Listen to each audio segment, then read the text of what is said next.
Um fluido não newtoniano, sabe o que é? Quer saber? Fica aí no vídeo.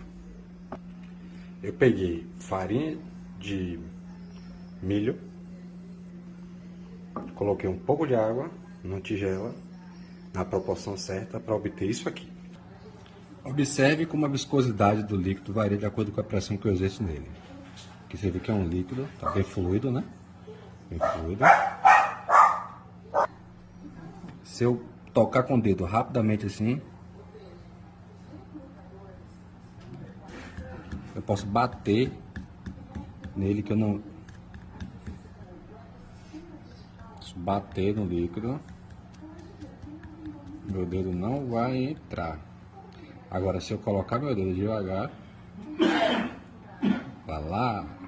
Por que isso acontece? Né? Se eu mover devagarzinho meu dedo, eu tenho pouca pressão. Agora, se eu mover rápido, ele endurece. Ele endurece de acordo com a pressão que eu exerço nele. Devagarzinho eu consigo mover tranquilo, sem nem arrastar o prato, tá vendo? Agora, se eu for mover rápido, ele apresenta resistência. Explicação. Imagine que eu tenho duas placas paralelas e eu tenho um fluido aqui. E essas placas elas estão bem distantes uma da outra. Agora imagine que eu movimento essa placa superior de forma a cisalhar o fluido que está aqui dentro. Aqui nessa área aqui. Pode ser água, pode ser qualquer outro fluido. Uma parte de dente, por exemplo. A força aplicada nessa região aqui vai ser uma tensão que eu vou chamar de tensão cisalhante em Y. Certo? Aqui nessa região. Y e X. Os eixos, né? Y, X. E a velocidade do movimento dessa placa eu vou chamar de U. Também que essa placa inferior ela vai ficar parada, certo? Só quem vai escorregar é essa placa de cima.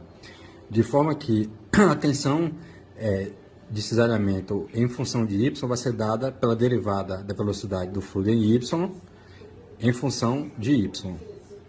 Aí eu vou ter um gráfico desse assim, tensão cisalhante em relação a du dy. Para um fluido newtoniano, a taxa de viscosidade vai ser proporcional à tensão cisalhante, de forma a formar uma linha reta. E essa unidade vai ser dada, a constante aqui, para substituir a proporcionalidade, vai ser dada por quilograma por metro vezes segundo, ou pascais vezes segundo. Então vamos fazer uma comparação aqui. Imagine que isso aqui é a linha que representa a taxa de viscosidade da água.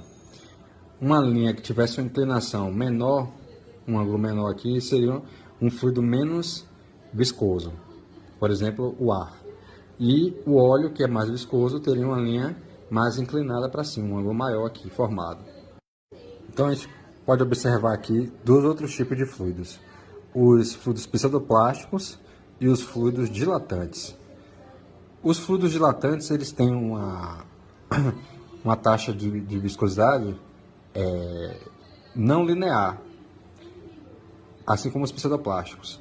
E a fórmula que vai definir esse comportamento é essa aqui.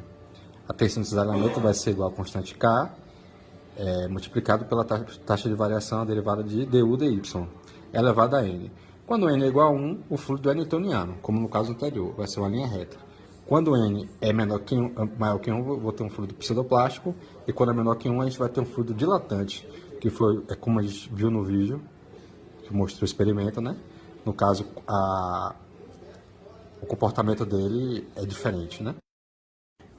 Então, observe aqui, por exemplo, no caso de um fluido dilatante, que foi um amido de milho com água.